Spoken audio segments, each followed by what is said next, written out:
We are live in Minneapolis for Chud Watch.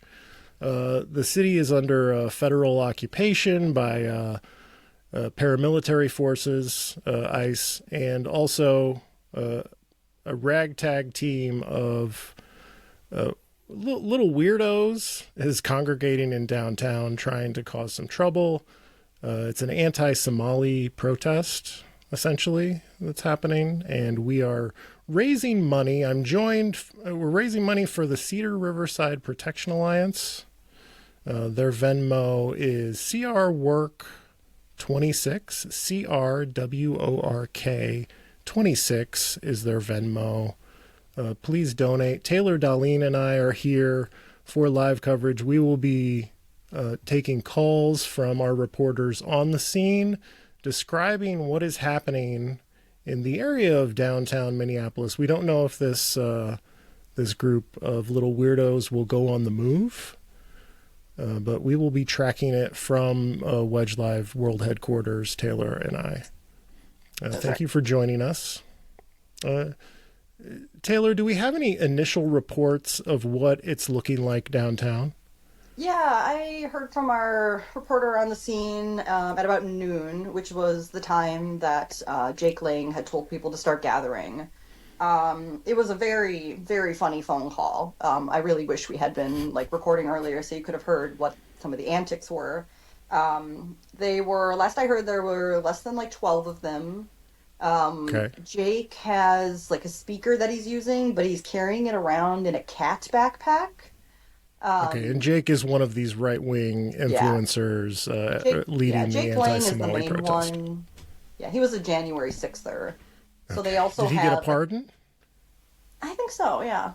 Yeah. Okay. So they also have this big banner, I guess, but they don't know what they're doing with it, and so they can't really maneuver it around the sidewalks, and they kept getting stuck. And they were trying to get into City Hall, which is closed today. Latest reports from chats were saying that silly string was being deployed against the chuds that have gathered. I don't know if that's accurate. I haven't checked in with our reporter on the scene. The reports of silly string being deployed against the chuds. Yep. Well, so the conceit of this fundraiser is guess how many racist jelly beans show up in downtown and commit to donating at least $5 per racist jelly bean. So if you think there will be 11 or 12, that's just $55 or $60. Maybe there will be more. We're encouraging as many racist chuds to get downtown as possible so we can maximize the amount of money we are raising for this important organization, Cedar Riverside Protection Alliance.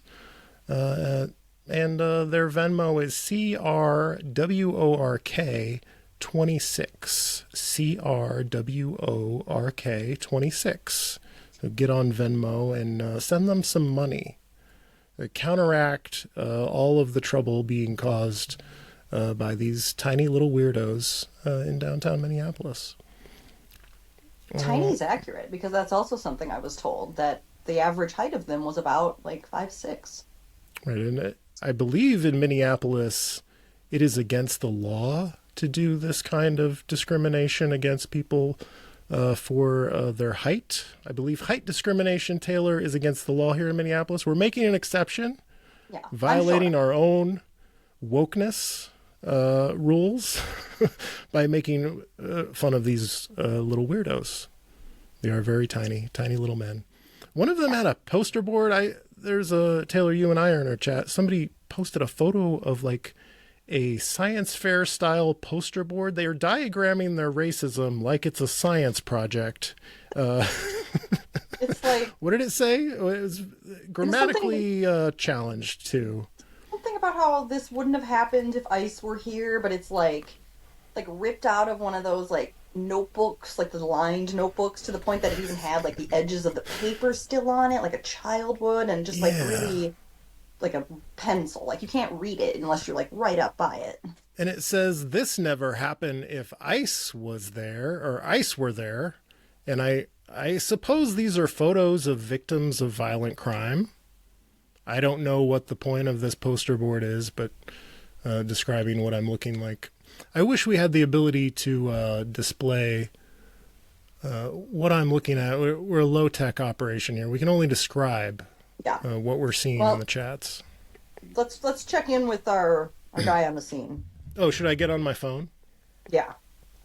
Okay, Yeah, should we do a group call here? Can he group signal call us so we can both hear him, and then I'll put him on speaker into my microphone? let's see. I have to our call in there. Let me see. We're about to go live to our Wedge Live reporter on the scene in downtown, Ethan, who was on Chud Watch. Neither one of us wanted to venture out into the cold to get a look at these people, but Ethan is on the scene for us. Let me see. Hello. Hello. Can you hear me? I believe so. You are on the air, Ethan, our reporter on the scene. Tell us what you're seeing. Yes. Hello. I'm coming to you live from the federal courthouse downtown, and I'm seeing 12 racist chuds wandering their way around, and no less than, I would say, 1,500 counter-protesters. Jake Lang is currently moving through the crowd as there is and then there is a horde around him, much like a queen bee moves through a hive and is followed by the worker bees. Okay, so you're saying about, did you say 12 or 15 racist chuds? I counted 12. There might have been 13. I could not tell if a man in a wolf costume was a member of the counter-protest or the protest. Sometimes sometimes the furry community is, it can be on various sides of the political spectrum. I would not cast them as a monolith. I would have never met a furry who's been a white nationalist, Ethan. Are you sure about that? I'm pretty sure they're on our side. Look, I'm not here to bemoan any furries. However, there was one here being chased out, so we might have found the first. Okay, and so you said there were about 1,500? Is that what you're estimating the counter-protesting crowd is? The counter-protest, I think there's about 1,000 to 1,500 people. If I could be very off, this is my first time counting a crowd, so I'm going to take a real stab in the dark and say it's 1,500. Now, is it true these are some tiny little men? Are these some tiny little guys that we're dealing with? I am 6 feet tall in these boots, 5'11" normally. There was one man taller than me. Okay. He did look very generally Minnesotan, but the rest were were not members. If they were members of the master race, I would like another definition of the Ubermensch that they are describing. These are not impressive physical specimens. They also were not particularly impressive intellectually. I've shared a photo of one of their poster boards, which appeared to be made up of 3 photos of sadly murdered women, and one piece of paper ripped out of a spiral notebook and written on with pencil. Right, and then grammatically challenged, right? If I could, I will have to go back to the tape and look at what exactly he wrote, but it does seem like I would not be surprised if there was grammatical errors in what he wrote down. I want you to tell them that we speak English in Minneapolis, and if they're not going to follow the rules, get out. Right. Well, I would love to. However, that man was carrying, along with another vertically challenged individual, a banner attached to a 2x4 that said "Americans Against Islamification," which they kept bumping into people, and they couldn't really walk through the crowd, and they kept having to roll up and move. So they got out pretty quickly. The banner has now been ripped up. I believe Status Quo News got that on video. Okay. Well, don't be directing people to other coverage of this event with actual video of the scene. No. Of course not. Of course not. This is your one and only source of on-the-ground news. We're currently headed south on 3rd Avenue. I believe people are chasing Jake Lang out of the city now. Okay. This I don't believe has been done since the logging times of Minneapolis, where they would chase people out. I think it's actually a real testament to Mr. Lang that there are probably 1,000 people chasing him out of downtown. Well, we were talking about this earlier with Taylor about how it's illegal to discriminate against people based on height. We just want to make it clear that they're being chased out of the city not because they're short little weirdos, but because of their views, the content of their character. Exactly. Even though this is a town of large Northern European people who have welcomed it with open arms immigrants and my family, Jews, back in the early 1900s. That does not mean that you can have these views in this city. These views are abhorrent, and hence why currently there is a large group of people being currently chasing 1 or 2 men out of the city. Are we really down to 1 or 2? Because we want to raise a lot of money, and the conceit of this fundraiser is we count up the racist jelly beans and decide, per jelly bean how much we're going to donate. I say $10 per jelly bean at least. Do you have an updated count? I don't, because I was standing where Jake Lang was posted up in a window of the city hall, getting pelted by bottles and snowballs, and he stood there talking into a microphone that was attached to a speaker in a cat backpack, and he was there for probably 45 minutes while various members of his crew ended up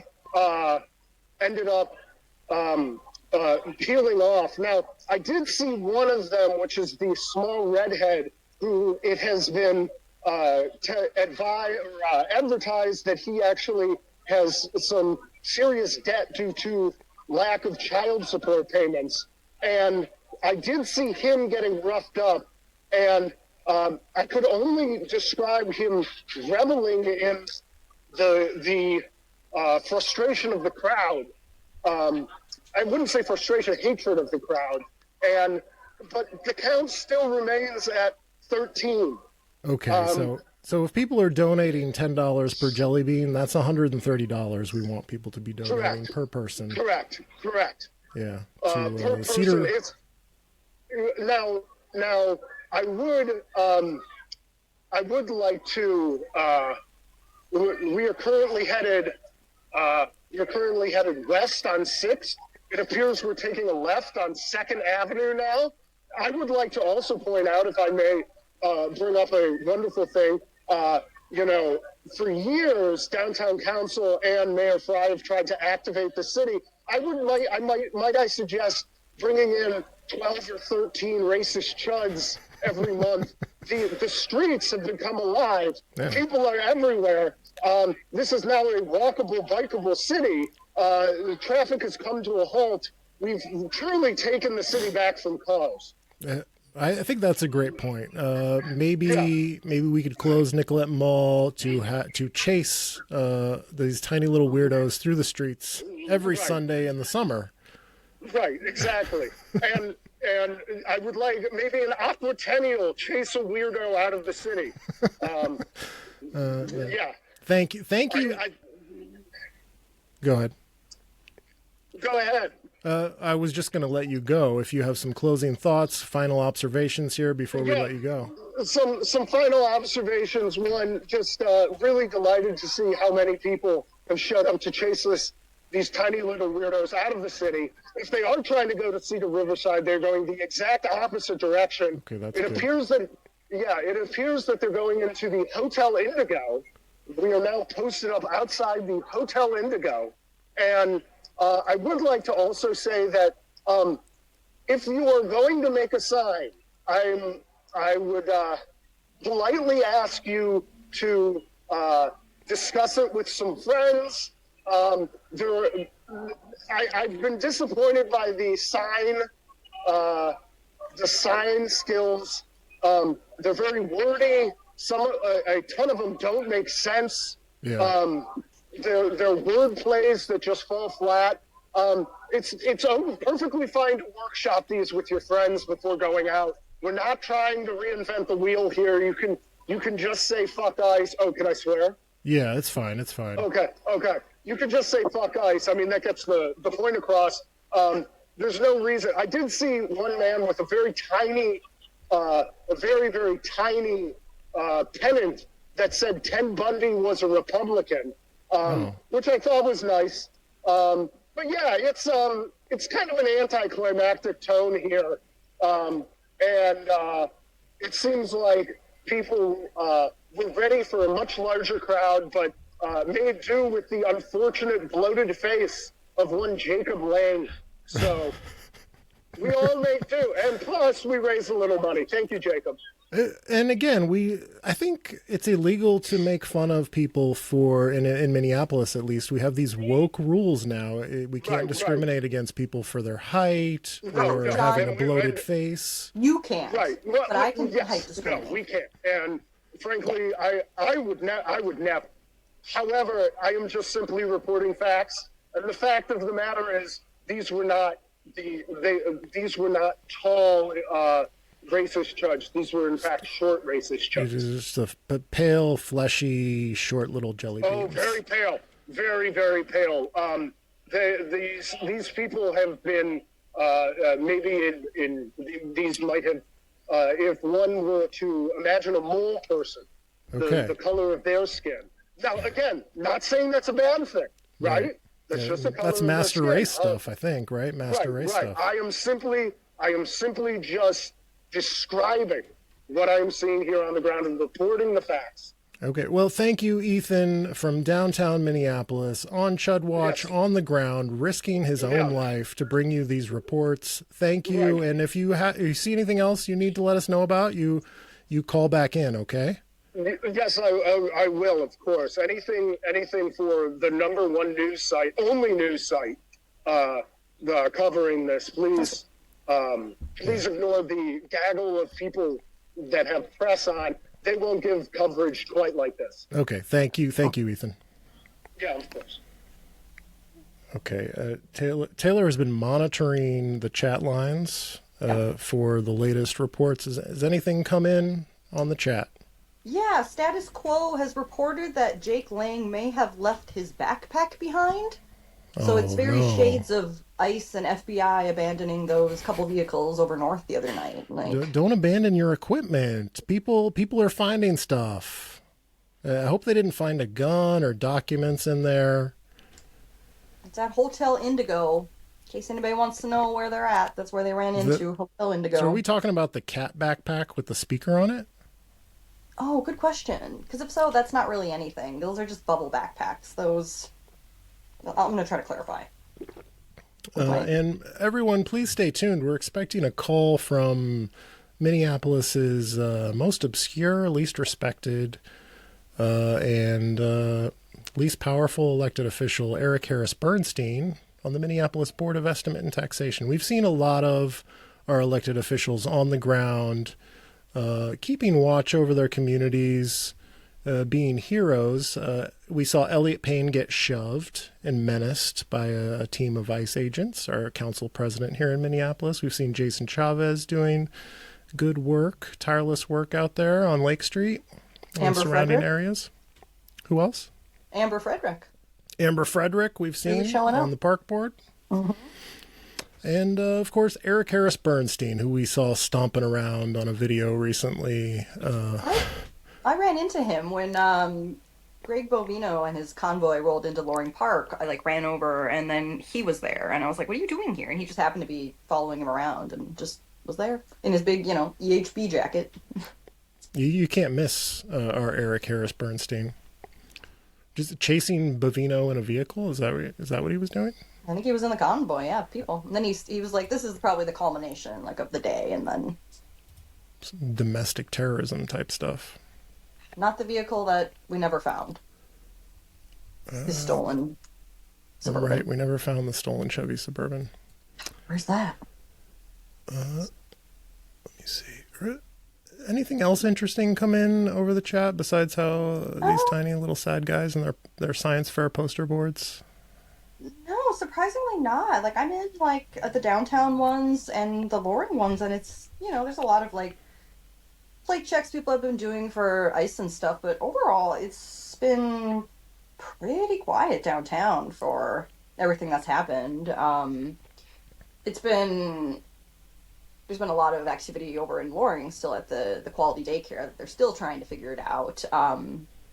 Elizabeth Schaefer did come back yesterday and went to Albie Kitchen and talked to them, and she actually had a really good idea that no one had thought of, so I'll give her credit for this. She suggested that the daycare sign just be, like, taken down because it's closed, and people just keep coming there to take photos with it. There you go. Unfortunately, she couldn't get a hold of the owner yesterday, so they weren't able to take the sign down. So the Somali Cafe is just closed today in case anything happens. But I was like, oh, that's a good idea. Yeah, just take it down. Like, we'll make it not a pilgrimage site.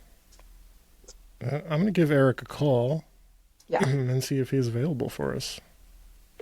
I also sent him the video link too. I told him to join. Oh, was he going to join by video?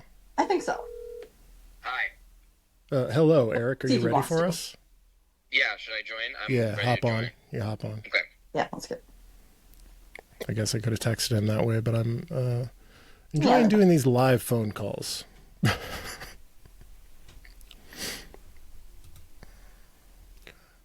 And again, we're raising money for the Cedar Riverside Protection Alliance, who are working very hard to protect their community.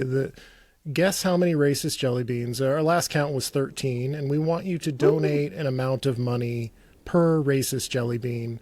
And I'm recommending a minimum of $5, $10 if you're feeling generous. So, $65, $130. Welcome, Eric Harris Bernstein.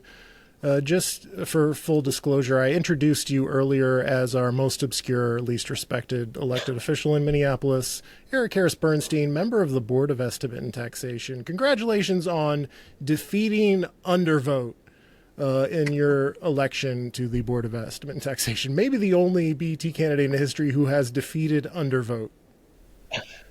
I think honestly, Carol Becker is like the historic champion of BET Don't say candidates that. for No, better or don't say worse. that. You are. But I have to be honest. But thank you very much. It's an honor to be here, and it's an honor for you to have me here. It is, yeah. Have you been out today at all? I have not been out today yet. I came from a huge, incredible meeting of neighbors in Kingfield. There were like 600 people, I heard, at this church in my neighborhood. Well, actually, in the neighborhood just south of mine. Elizabeth Glidden organized it, and there was incredible information. Aisha Gomez spoke, Soren Stevenson spoke, and just lots of people who have been involved and want to get involved in pushing back against this awful invasion that we're living through right now. What have you been experiencing and doing over the last week? Like, what have your days been like? Well, honestly, it's been longer than the last week. Obviously things are getting more intense, but I'm, close with my state representative, Aisha Gomez, and she has been living this life of tracking ICE and trying to observe their movements and protect neighbors and help people who need mutual aid and things like that for over a month now, with others like Dan Engelhardt, a lot of local representatives, and obviously just a lot of folks who have been doing this for a long time. And so I've been doing different things like that, engaging in the local rapid response, commuting, trying to track their movements through neighborhoods, somewhat for the last month or so. going down to the Whipple facility and observing their movements there, trying to track vehicles that are coming in and out, and so we have an idea of what threats might face our neighborhoods. But in the last week, as we all know, obviously things have gotten much more intense. And so I have been doing my best to show up, in my own neighborhood, but then also going to places where there's, expressed need on, I can't remember the day now. I want to say, it was Monday or something, or Tuesday. I've been starting my mornings at Green Elementary, doing patrols there because the ICE has circled that school during arrival time and just harassing people and trying to intimidate them. So there's a lot of us that are showing up to Green Elementary in the morning and just, standing around, welcoming people as they come, making sure that we're there. But on Tuesday, I went from there. We saw something happening down the street. A bunch of us moved 2 blocks up and, surrounded ICE agents as they abducted a driver, a single driver in their car. We were whistling at them and shouting, but obviously there's a limit to what you can really do. And then we followed some other officers that were at that scene around the corner to a much bigger scene, which is now another one of these incidents, infamous events, where the woman who was trying to get to her doctor's appointment was dragged out of her car and carried like hog-tied almost into an SUV and brutalized. A bunch of us from that first scene ended up at that scene, yelling at them peacefully, blowing whistles, but obviously expressing our rage at how they're treating us. And that was the first time, I guess, that I experienced the chemical irritants and the other like aggressive crowd control measures, the shoving and the tackling, and the flashbangs, which are insane. That they're using these explosive devices on unarmed civilians. But that was a huge scene. A bunch of us got gassed that day. Some people got it very bad. Some people got maced. So it's been a lot of, trying to be where we need to be to observe and obstruct however possible, and just be sand in the gears of this awful machine of oppression. I was on the north side as well with a lot of people after they shot that man in the leg. And that was probably the single most horrifying thing that I've ever experienced. We were lined up opposite ICE agents, and there's lots of video of this and pictures by lots of major media. They were behind caution tape that they had put up, and they pushed under their own caution tape and advanced on a peaceful crowd and fired volley after volley of tear gas and flashbangs and, brutalized, attacked anyone who got within arm's length of them as we tried to actually retreat. So they attacked a peaceful retreating crowd with, weapons of war. There's a video that there was an image that I will never forget of a woman who was standing just to my right screaming at them, just, how could you do that? And I just, the sound of her voice and these moments I think that a lot of us have witnessed over the last week are just, I don't know, one of the more profoundly disturbing, horrifying things I've ever witnessed in my life. We're seeing a lot of violence for the sake of what seems like anger and frustration, as opposed to we're trying to achieve some effect here. We're just frustrated with you. We are angry. Here's a gas bomb. Enjoy that and go about your day. And I don't think it's not working. I don't think it's not achieving the desired political aim. It's making everyone think, oh, gee, I think we might be on the road to fascism. I don't like this. ICE is getting more unpopular. I don't think they're achieving what they think. They're hurting us very badly, but they're hurting themselves too. Well, I don't think it's helping them gain popularity, but I think it's an open question as to whether it's achieving their goal, because you have to consider what their goal could be. And if it is to incite more violence, or to at least create scenes that are chaotic enough to portray as violent, then is that the justification they want to invoke something like the Insurrection Act or to paint Minneapolis as a lawless, rebellious place? That's my fear, because I witnessed over north that night. I saw this happen. 10 ICE agents charged up the street, sprinting at a peaceful, dispersed crowd, and tackled one or two people in the crowd and dragged them off. Like, people were milling about. They had just beat the hell out of us with a bunch of, these non-lethal munitions or whatever, like the chemical irritants and whatnot. People were kind of scattering. People were starting to go to their cars. I was actually about to try and get out of there. And literally, I ran up the street with a bunch of people away from a charging, like squadron or whatever of ICE agents that then tackled someone. I don't know if they just saw, well, that guy's brown, not black, so maybe he's Mexican or something like that, and they just dragged this. And I think it was a teenager that they dragged off, and I don't know if they kind of took him and then let him go, or if they actually detained him for longer. But point being, they're instigating. They're instigating for some purpose, because maybe if you get the right, video at the right time, it looks like the crowd is the aggressor or something like that. So far, I think every protest and tense moment I've seen, people are being extraordinarily restrained. I mean, screaming at people, at the agents, but nothing beyond that. I honestly, there wasn't even a snowball thrown that night, as far as I saw, before they gassed us. So, yeah, I don't know. Sorry, just to go back to your thing about the political aim. I agree they're getting less popular. I agree it's a bad look for them, but do they care about that? Are they ready to push this over yet another brink and say, try and send federal troops in or something like that? I don't know the answer. But I hope you're right, and I think, yes, you're right. I think it's a bad look. I think the public approval of that will get worse and worse, and I do think that's our best hope.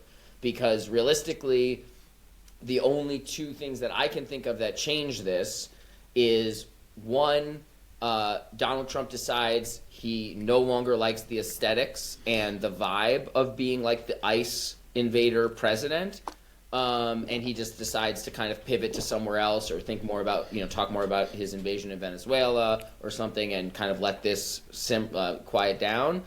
That's one. So Donald Trump's sort of irrational thought process. And then the other would be if their ranks, the ranks of ICE, just the morale deteriorates to a point where they can't hire, they can't sustain their force.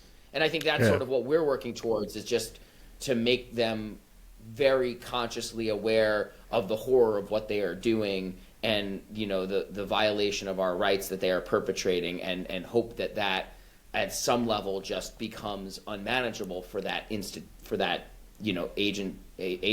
Yeah. But I think they enjoy inflicting terror on people. They really enjoy that. We won't be able to convince them that's not fun, but I think their job just is not fun. They are extremely frustrated with how difficult so many people are making their job. They can't go around unobserved. Yeah. And it's very frustrating, and you see them lashing out with anger in the way that they deploy these less lethal ammunition. Yeah, I agree. I don't know. I'm mixed on whether I think there's certainly a population of them that enjoy it, but then it also feels like there are I have been making a point of making eye contact with them when we're in these face-off situations. And, there's some of them where you look at them, or you talk to them, or you ask them a question. I've been telling, let me see your face a lot. And not all of the reactions are that smug, aggressive sort of disregard. There are people there who are maybe they're afraid, maybe they have their internal doubts, but there's variations, at least just reading from people's facial expressions, of how they experience the crowds and the position that they're in. So some of them, I think, are here to cause problems and attack people, and then some of them I think they're more for the money. And, there's probably everything in between. And so, yeah, I mean, I don't know. I wonder about that, and I wonder what sort of conduct from us as the observers and the protesters would is most effective. I mean, obviously people are, doing whatever that comes to mind, but I've been trying to think Is it excuse me, if I'm one of those guys, is it perhaps to bring them a Pepsi, like the that advertisement from a few years ago? Have you tried that, bringing them a Pepsi? I haven't brought them a Pepsi yet, but I this is probably so stupid. I don't know, I'm gonna get dragged for admitting this. I have had the thought of like printing out a short letter that just like expresses at least my feeling about what they're doing and why it's wrong in a way that like I think maybe they could like in some way that some of them might maybe care like about, if anything, just to like I don't know, it's never wrong to lead with love, Eric. We're not going to judge you for that. It's never wrong. Well, I did say my most controversial thing that I've said publicly since this all started apparently was on Blue Sky. I said, like, I'm all for anything that brings on shame for these people, that makes them, nervous, that makes them uncomfortable in any way. I'm cursing, yelling, I'm doing all of it. But I don't particularly find like the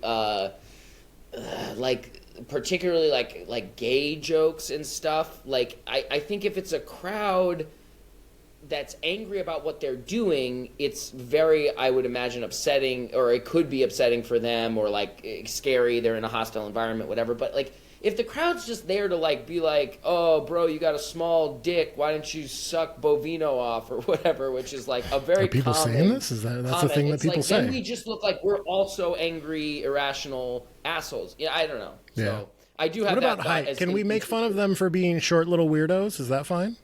I think height and weight. I don't. I feel like that's against the law in Minneapolis now, Eric. As an elected official, I think you should know that no discrimination based on height. Yeah, it's true. No, I mean I hear that too. I mean honestly, any ad hominem in my mind takes away from the point. It's not that they're a certain height or a certain weight, or they look away or whatever, or like what we might infer about their personal lives. It is that they are here violating our constitutional rights and perpetrating violence on peaceful people. And so, like, to me, hammer that. Point out, like, the obvious, like, contradictions and evils that they are carrying out, and don't let up for a second about the awfulness of what they're doing. And, like, the other stuff is, you could say sort of a distraction. But I said this was a controversial take because I posted it on Blue Sky, and then people were like, everyone's like, well, if you don't have enough backbone, whatever, blah, blah, blah. I was like, okay, all right, guy. Oh, we have chats coming in. I haven't been looking at the chat. Oh, no. There's also things are being reported that like people may have been dispersing downtown, and then MPD may have shown up and maybe kind of escalating shit, which they, unclear. That's what some people are saying, that MPD are there, and so now the theory is maybe Jake and them like called 911. One thing they said that they found was a Quran with like bacon in the pages. They left that behind. Oh. He had threatened to burn a Quran here. Did it ultimately turn out to be just the one guy? It was him, and then there were maybe about like 12, I think the final count was, of the sheer amount of other. And then they got chased away and ran away. Good. Yeah. My feeling about this counter-protest question was, I think you got to show up when folks like that show up and display, some protective, presence and resistance, whatever. But I did sort of feel like, well, why am I going to go to this AA Nazi ball game when we've got the Yankees in town? Like, we've got the federal government Nazis are here, attacking our neighborhoods. And so, like, let these hobbyists walk around downtown for an hour and a half and get frostbite, and we can keep our eyes on the people with the, monopolistic, violent power of the state. That was what I thought, too. It almost felt like a bit of a distraction. Like, you get people out of their own neighborhoods that they're used to patrolling and get them downtown, and then suddenly it's a lot easier for ICE to do whatever they want. Right. Well, that's always that's the ongoing question. Although, honestly, I don't know if it's been said on this stream yet, but, like, this the thing that's been making me sad and scared the last, I don't know, 36 hours or so is it feels like it has gotten a little quieter in the Twin Cities. And we know that the worst abductions are occurring in the suburbs right now. Right. And that they don't have the mass of people that we have here, and there hasn't been as much intensive organizing there. And so the amount of, I don't know, the amount of resistance and protection there is for folks like in Anoka or wherever else is a lot less. They're a lot more exposed. So that's very sad to think about. And I think the movement is evolving and we're getting more organized. So hopefully we'll be sending people out there. I know that this all ends with me driving to Shakopee like 4 days a week. But I'm fine with that if it means protecting some. But I'm guessing those communities don't like it as much as we don't like it. There's a reason they're not doing this in Florida and Texas, where the actual mass of undocumented people are, is because not even Republicans want this happening in their communities. They don't want to go to their favorite Mexican restaurant and have it not open because ICE came through and arrested people, or just have chaos on the streets. I'm assuming people have friends who are not white who would feel bad, even if they're Republicans, would feel bad if those people were suddenly taken and gone from their communities. This is not going to be popular anywhere you do it. And so I think we were getting a lot of headlines before this all happened. It was just like nonstop Tim Walz fucked up coverage, a whole bunch of headlines about the fraud stuff. And now it is nonstop masked ISIS-looking guys on the street at the behest of Donald Trump, smashing windows, pulling women out of their cars, shooting and killing people. Totally like reversed what I think was a little bit of momentum for them into a lot of momentum against them, just from a political perspective.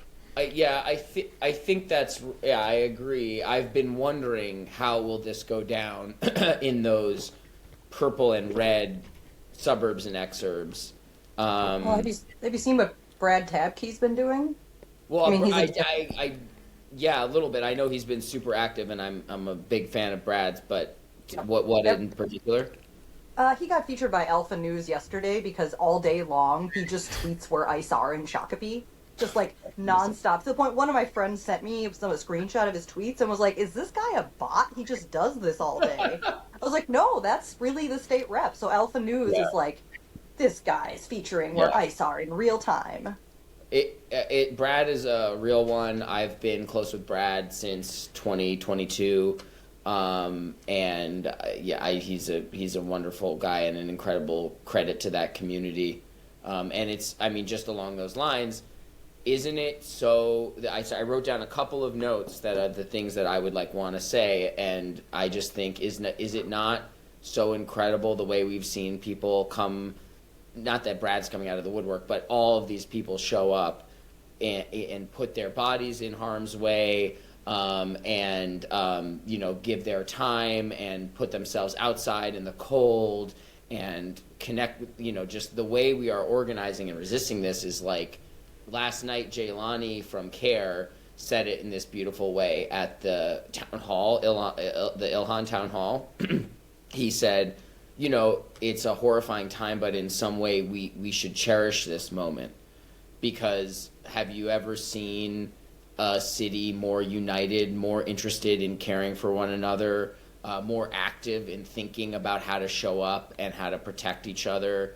I can't tell you how many new phone numbers are in my phone of neighbors that I've always waved to or whatever, but hey, let me actually be in touch with you just so we can protect each other and everyone else.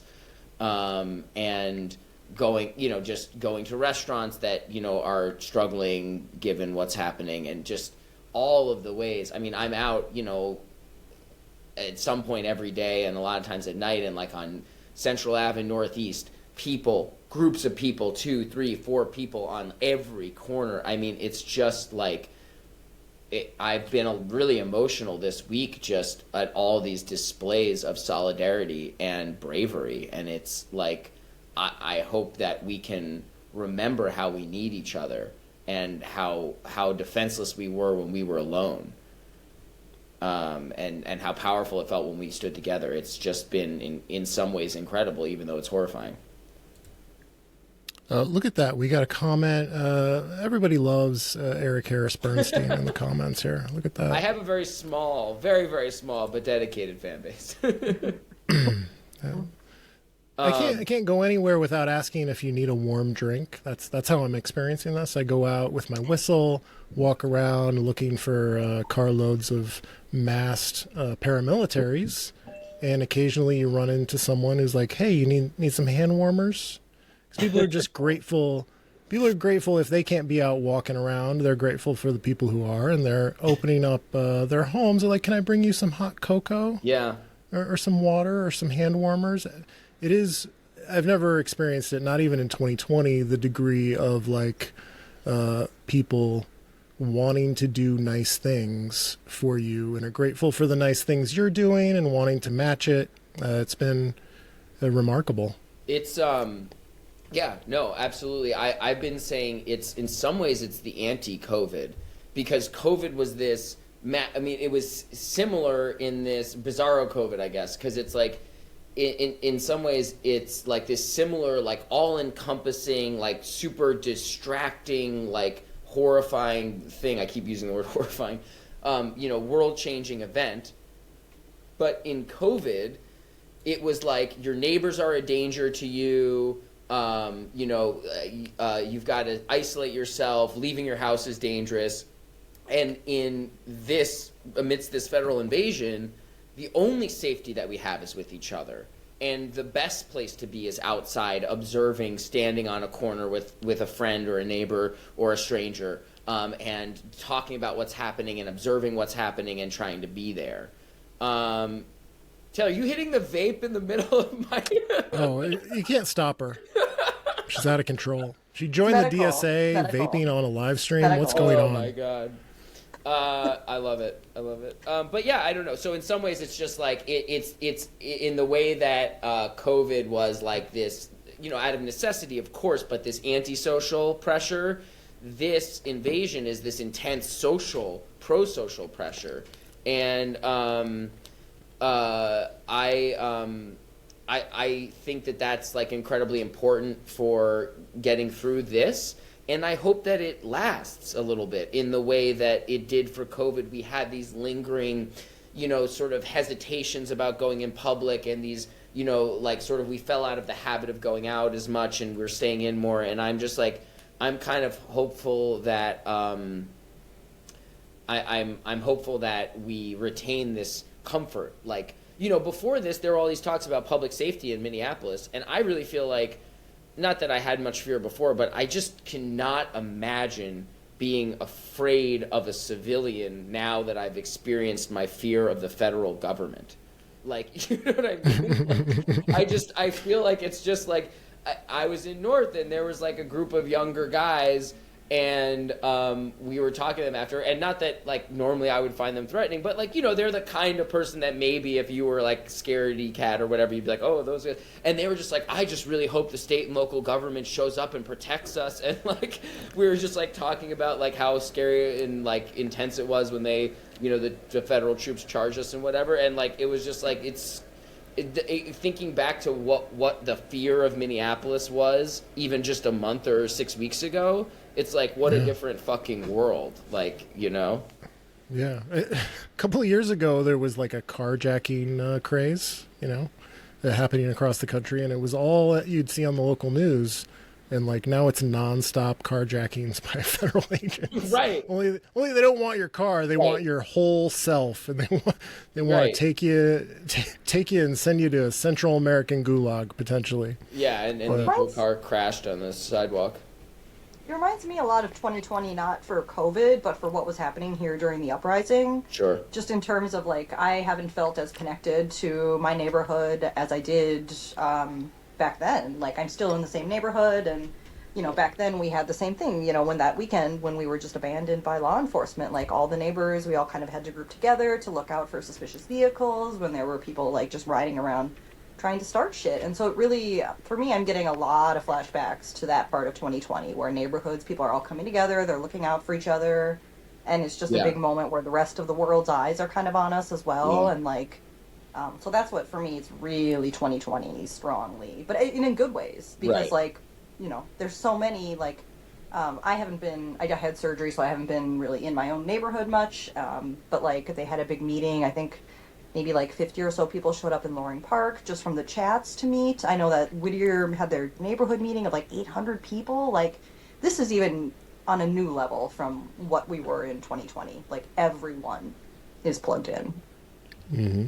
Yeah, I agree. The in-person meetings seem to just be really getting going in the last couple days, and I think there's going to be a lot more of them, and I think it's like just one of the more, both, again, one of the most terrifying and one of the most hopeful moments I've ever been a part of. And I really just hope that we remember, there's this like intense sort of like, this is maybe like a deeper political thought than is right for this setting, but I'll try and share it coherently.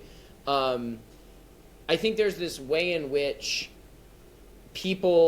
there's a lot of like lefties, DSA, even anarchists or whatever, who I think get very involved in moments like this. And I don't think they get enough credit for that, for being like on the vanguard of the people who are watching these threats and pointing them out, like the way Aisha Gomez was out so much like right away when people like even didn't really understand what was happening, and others like that. And I think part of that instinct is that those people, and I count myself as one of them, feel in some ways we always live under this regime, that we always live under a social order that is extremely oppressive, oppressive, and that when you see it like this so clearly, it's like, I don't know, it's like this flashing light that you can't ignore. It's like this magnetic force of like, like we don't see the sort of fascist or really oppressive parts of our society every day so clearly, but we know that like we're the richest society in the history of the world, and yet we have people living on the street, and we have inhumane conditions in our prisons, and we have all of these like awful economic deprivations, and yet we like kind of just muddle through it day to day, and people suffer for no reason because we've made policy choices that don't support them, that don't grant us basic human rights.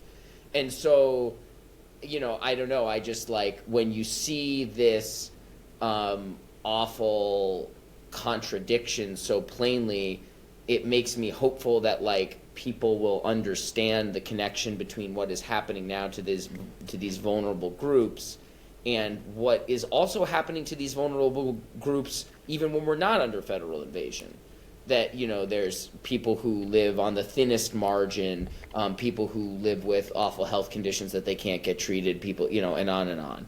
And so, again, I keep coming back to this theme of like, wow, it's so beautiful to see us stand up for one another, and I hope that we can remember how important that was and how powerful it was, and I hope that we can not just fight back to the status quo, but fight back or towards a better future as well, and that this is impetus for more organizing and more solidarity that is expressed in a multitude of ways.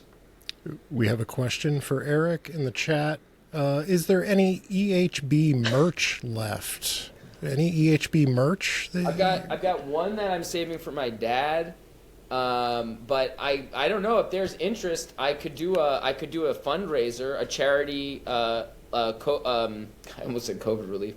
ICE invasion relief fundraiser, and I could order some more and sell them if people really want. Okay, well that is an option. And one last plug for the group we are fundraising for. It's the Cedar Riverside Protection Alliance. They are taking your donations on Venmo at CRWORK26. CRWORK26. That's on Venmo. They do good work. And so we had 13 little racist jelly beans downtown Minneapolis. And I'm saying $5 or $10 per jelly bean is what we'd like to see people donating, or Okay, and maybe I have even an more. announcement on this front. Okay, go ahead. Myself and my counterpart on the BET, Steve Brandt, we are both donating $10 per jelly bean that showed there up you go. downtown. Oh, And Wow. not just $130 each to Cedar Riverside today, but Steve and I will be donating our entire January BET salary to various rapid response causes TBD. Wow. Steve Brandt and Eric Harris Bernstein, the best Board of Estimate and Taxation tandem we've ever had. Taxation sensations is what I call you both. But seriously, yeah, so Steve and I are going to do that. I knew I was coming on this, and I was like, I want to be able to include Steve in this, and he was, no questions asked. Oh, sorry, not no questions asked. He asked one question, which I think you guys will appreciate. He said, yes, absolutely, I'm good for it, let's do it. And then he looked at me and he said, net or gross? So that's BET.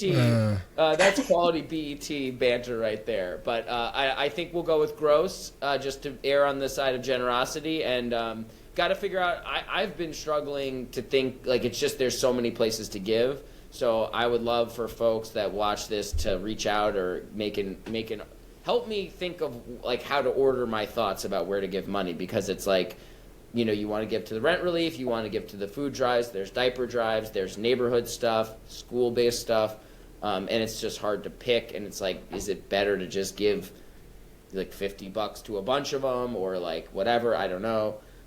So yeah, but Steve and I are gonna figure out a way to give our hefty BET salaries away. That's very nice. Thank you. And I imagine by this point, after an hour of this pledge-a-thon, we've probably raised over $1 million. I don't have the final total, but I imagine it's very impressive. It's got to be at least that, a couple million, I'm sure. If you've been on for a full hour. Yeah.